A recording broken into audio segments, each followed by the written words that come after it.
Dear students, please open your textbook before you start listening. Underline important lines and mark difficult words. Use earphone or headphone for full concentration. Happy listening and happy learning.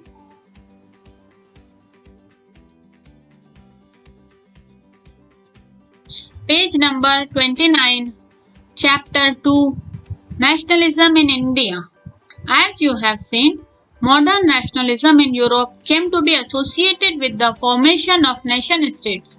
It also meant a change in people's understanding of who they were and what defined their identity and sense of belongings. New symbols and icons, new songs and ideas forged new links and redefined the boundaries of communities.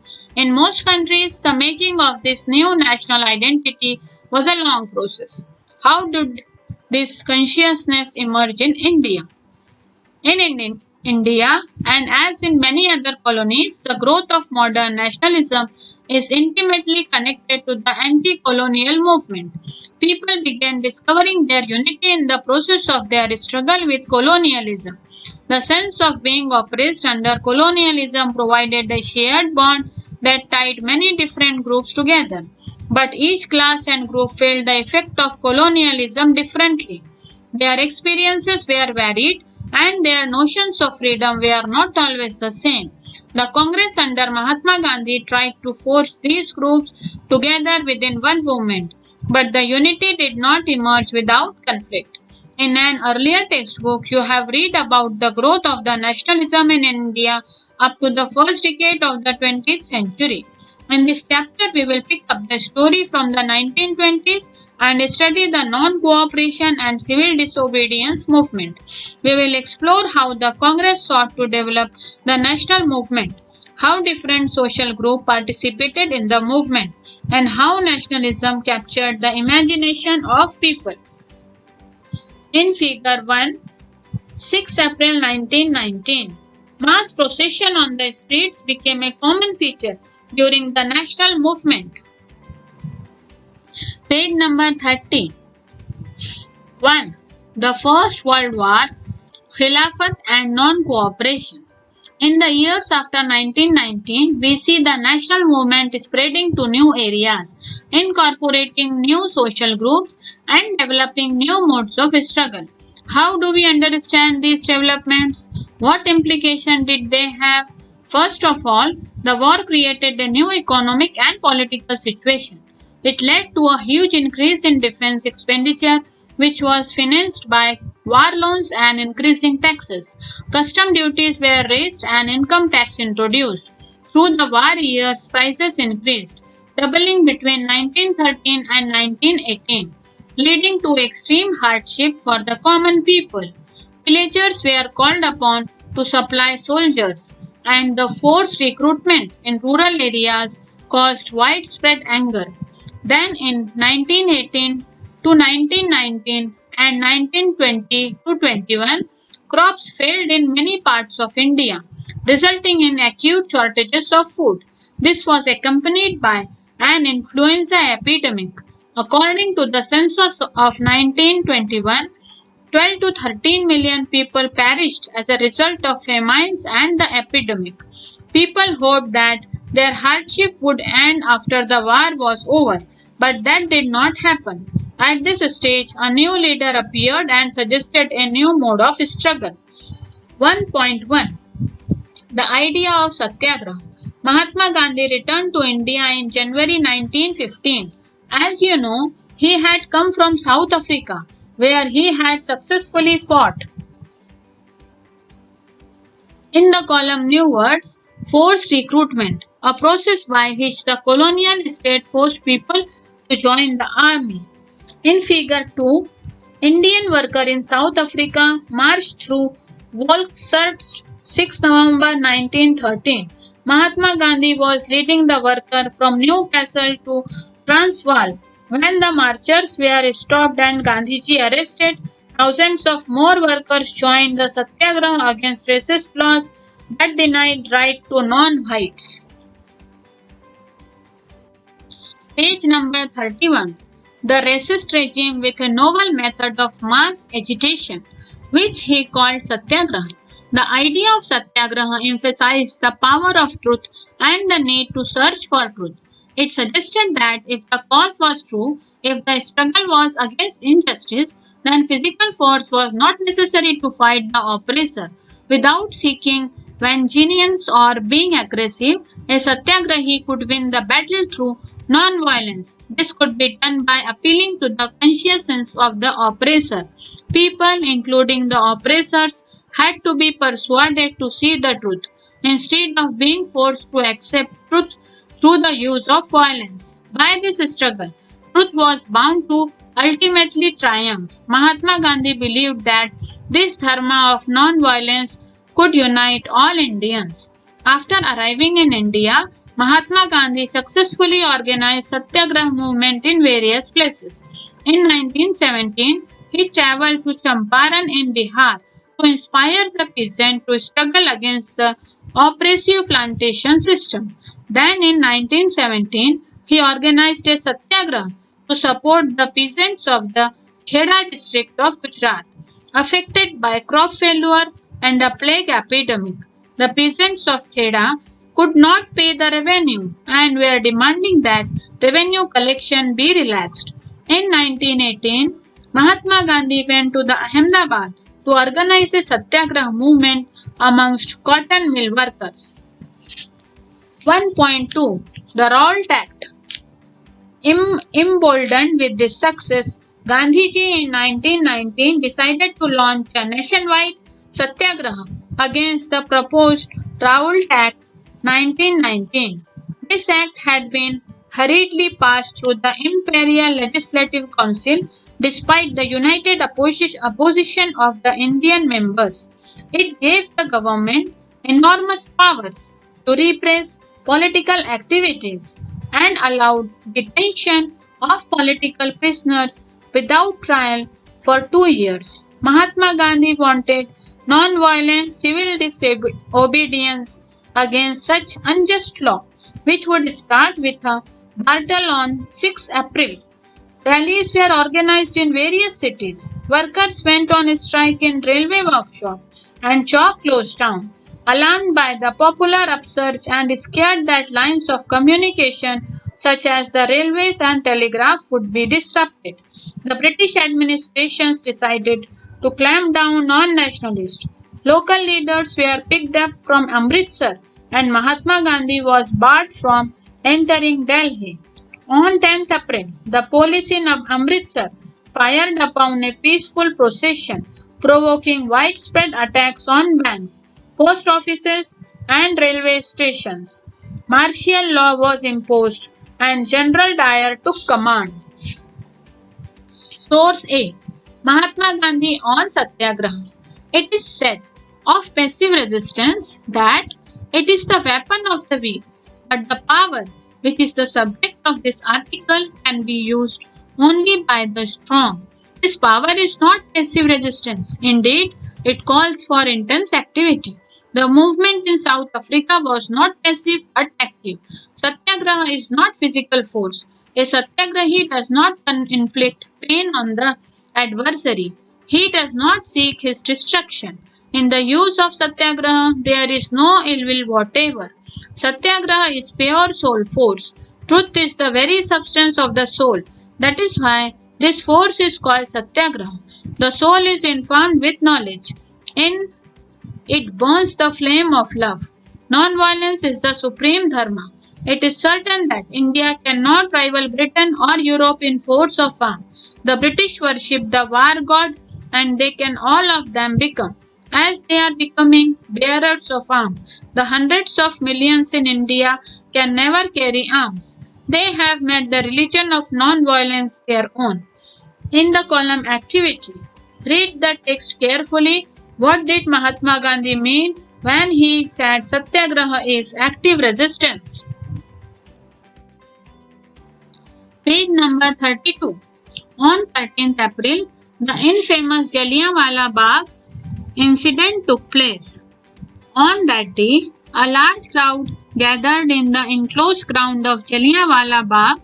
Some came to protest against the government's new repressive measures. Others had come to attend the annual Baisakhi fair. Being from outside the city, many villagers were unaware of the martial law that had been imposed. Dyer entered the area, blocked the exit point, and opened fire on the crowd, killing hundreds. His object, as he declared later, was to produce a moral effect, to create in the mind of satyagrahis a feeling of terror and awe. As the news of Jallianwala Bagh spread, crowds took to the street in many North Indian towns. There were strikes, clashes with the police, and attacks on government buildings. The government responded with brutal repression, seeking to humiliate and terrorize people. Satyagrahis were forced to rub their noses on the ground, crawl on the street, and do salute to all sahibs. People were flogged, and villages around Gujranwala in Punjab, now in Pakistan, were bombed. Seeing violence spread, Mahatma Gandhi called off the movement. While the Raut Satyagraha had been a widespread movement, it was still limited mostly to cities and towns. Mahatma Gandhi now felt the need to launch a more broad based movement in India, but he was certain that no such movement could be organized without bringing the Hindus and Muslims closer together. One way of doing this, he felt, was to wake up the Khilafat issue. The First World War had ended with the defeat of Ottoman Turkey, and there were rumors that a harsh peace treaty was going to be imposed on the Ottoman Emperor, the spiritual head of the Islamic world, the Khalifa. To defend the Khalifa's temporal power, a Khilafat committee was formed in Bombay in March 1919. A young generation of Muslim leaders like the brother Muhammad Ali and Shaukat Ali began discussing with Mahatma Gandhi about the possibility of a united mass action on the issue. Gandhiji saw this as an opportunity to bring Muslims under the umbrella of a unified national movement. At the Calcutta session of the Congress in September 1920, he convinced other leaders of the need to start a non-cooperation movement in support of Khilafat as well as for Swaraj. 1.3 Why non-cooperation? In this famous book, Hind Swaraj, 1909, Mahatma Gandhi declared that British rule was established in India with the cooperation of Indians and had survived only because of this cooperation. In figure 3, General Dyer's crawling orders being administered by British soldiers. Amritsar, Punjab, 1919. If Indians refused to cooperate, British rule in India would collapse within a year and Swaraj would come. How could non-cooperation become a movement? Gandhiji proposed that the movement should unfold in stages. It should begin with the surrender of title that the government awarded and a boycott of civil services, army, police, courts and legislative councils, schools and foreign goods. Then, in case the government used repression, a full civil disobedience campaign would be launched. Through the summer of 1920, Mahatma Gandhi and Shaukat Ali toured extensively, mobilizing popular support for the movement. Many within the Congress were, however, concerned about the proposals. They were reluctant to boycott the council election scheduled for November 1920, and they feared that the movement might lead to popular violence. In the month between September and December, there was an intense tussle within the Congress. For a while, there seemed no meeting point between the supporters and the opponents of the movement. Finally, at the Congress session at Nagpur in December 1920, a compromise was worked out and the non-cooperation program was adopted. How did the movement unfold? Who participated in it? How did different social groups conceive of the idea of non-cooperation? In the column New Words, by boycott, the refusal to deal and associate with people or participate in activities or buy and use things, usually a form of protest. Figure 4. The boycott of foreign cloth, July 1922. Foreign cloth was seen as the symbol of Western economic and cultural dominations. Page number 34. Topic 2. Differing strands within the movement. The non-cooperation Khilafat movement began in January 1921. Various social groups participated in this movement, each with its own specific aspirations. All of them responded to the call of Swaraj, but the term meant different things to different people. 2.1. The movement in the towns. The movement started with middle class participations in the cities. Thousands of students left government controlled schools and colleges. Headmasters and teachers resigned, and lawyers gave up their legal practices. The council elections were boycotted in most provinces except Madras, where the Justice Party, the party of the non-Brahmins, felt that entering the council was one way of gaining some power, something that usually only Brahmins had access to. The effect of non-cooperation on the economic front were more dramatic. Foreign goods were boycotted, liquor shops picketed, and foreign cloth burnt in huge bonfire. The import of foreign cloth halved between 1921 and 1922, its value dropping from rupees 102 crore to rupees 57 crore. In many places, merchants and traders refused to trade in foreign goods or finance foreign trade. As the boycott movement spread and people began discarding imported clothes and wearing only Indian ones, production of Indian textile mill and handlooms went up. But this movement in the cities gradually slowed down for a variety of reasons. Khadi cloth was often more expensive than mass-produced mill cloth, and poor people could not afford to buy it. How then could they boycott mill cloth for too long? Similarly, the boycott of British institutions posed a problem. For the movement to be successful, alternative Indian institutions had to be set up so that they could be used in place of the British one. These were slow to come up, so students and teachers began trickling back to government schools and lawyers joined back works in government courts. Now 2.2. Rebellion in the countryside. From the cities, the non-cooperation movement spread to the countryside. It drew into its fold the struggle of peasants and tribals which were developing in different parts of India in the years after the war.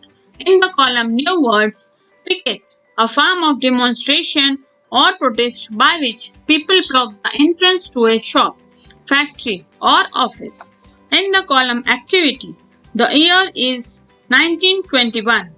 You are a student in a government controlled school. Design a poster urging a school student to answer Gandhiji's call to join the non-cooperation movement.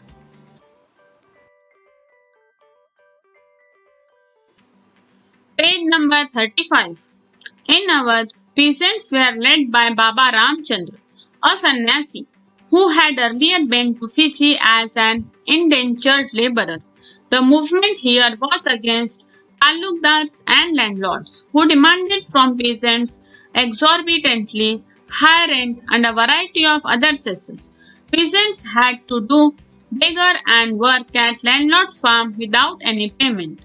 As tenants, they had no security of tenure, being regularly evicted so that they could acquire no right over the leased land.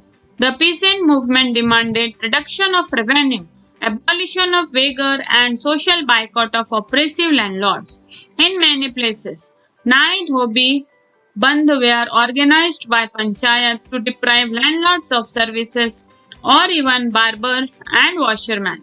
In June 1920, Jawaharlal Nehru began going around the villages in Awadh, talking to the villagers and trying to understand their grievances. By October The Oudh Kisan Sabha was set up headed by Jawaharlal Nehru, Baba Ramchandra and a few others. Within a month, over 300 branches had been set up in the villages around the region. So when the non-cooperation movement began the following year, the effort of the Congress was to integrate the Awadh peasant struggle into the vital struggle. The peasant movement, however, developed in forms that the Congress leadership was unhappy with. As the movement spread in 1921, the houses of talukdars and merchants were attacked. Bazaars were looted and grain hoards were taken over. In many places, local leaders told peasants that Gandhiji had declared there no taxes were to be paid and land was to be redistributed among the poor. The name of the Mahatma was being invoked to sanction all action and aspirations. Source B. On 6 January 1921, the police in United Provinces fired at peasants near Rai Bareli. Jawaharlal Nehru wanted to go to the place of firing but was stopped by the police. Agitated and angry, Nehru addressed the peasants who gathered around him. This is how he later described the meeting. They behaved as brave men, calm and unruffled in the face of danger. I do not know how they felt, but I know what my feelings were. For a moment, my blood was up.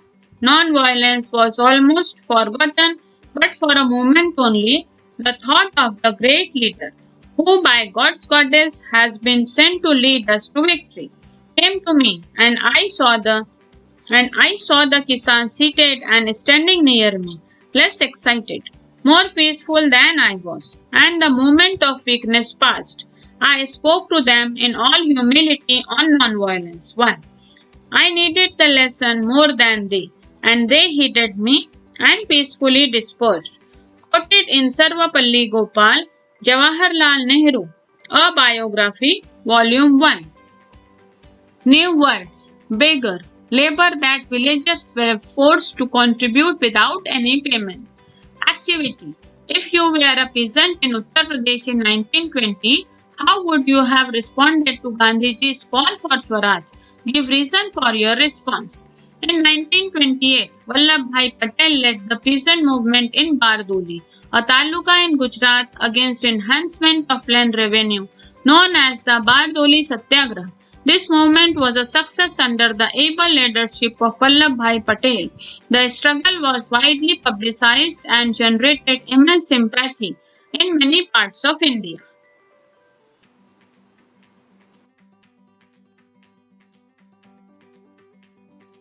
Page number 36. Tribal peasants interpreted the message of Mahatma Gandhi and the idea of Swaraj in yet another way. In the Gudem Hills of Andhra Pradesh, for instance, a militant guerrilla movement had spread in the early 1920s. Not a form of struggle that the Congress could approve. Here, as in other forest regions, the colonial government had closed large forest areas, preventing people from entering the forest to graze their cattle or to collect fuelwood and fruit. This enraged the hill people. Not only were their livelihood affected, but they felt that their traditional rights were being denied. When the government began forcing them to contribute beggar for road building, the hill people revolted. The person who came to lead them was an interesting figure. Alluri Sitaram Raju claimed that he had a variety of special power. He could make correct astrological predictions and heal people, and he could survive even buller shots. Captivated by Raju, the rebels proclaimed that he was an incarnation of God. Raju talked of the greatness of Mahatma Gandhi, said he was inspired by the non-cooperation movement, and persuaded people to wear khadi and give up drinking. But at the same time, he asserted that India could be liberated only by the use of force, not non-violence. The Gudem rebel attacked police stations, attempted to kill British officials, and carried on guerrilla welfare for achieving Swaraj. Raju was captured and executed in 1924 and over time became a folk hero. 2.3 Swaraj in the plantations. Workers too had their own understanding of Mahatma Gandhi and the notion of Swaraj. For plantation worker in Assam, freedom meant the right to move freely in and out of the confined space in which they were enclosed, and it meant retaining a link with the village from which they had come. Under the Inland Immigration Act of 1859, plantation workers were not permitted to leave the tea gardens without permission, and in fact, they were rarely given such permissions. When they heard of the non cooperation movement, thousands of workers defied the authorities, left the plantation, and headed home. They believed that Gandhi's Raj was coming and everyone would be given land in their own villages. They, however, never reached their destination, stranded on the way by a railway and steamer strike. They were caught by the police and brutally beaten up. Activity. Find out about their participants in national movement who were captured and put to death by the British. Can you think of a similar example from the national movement in Indochina? Chapter 2. Page number 37. The visions of this movement were not defined by the Congress program. They interpreted the term Swaraj in their own ways, imagining it to a time when all suffering and all troubles would be over. Yet, when the tribals chanted Gandhiji's name and raised slogans demanding Swatantra Bharat, and they were also emotionally relating to an all India agitation when they acted in the name of Mahatma Gandhi or linked their movement to that of the Congress, they were identifying with a movement which went beyond the limits of their immediate locality. In Figure 5, Chauri Chaura, 1922. At Chauri Chaura in Gorakhpur, a peaceful demonstration in a bazaar turned into a violent clash with the police. Hearing of the innocent, Mahatma Gandhi called a halt to the non-cooperation movement.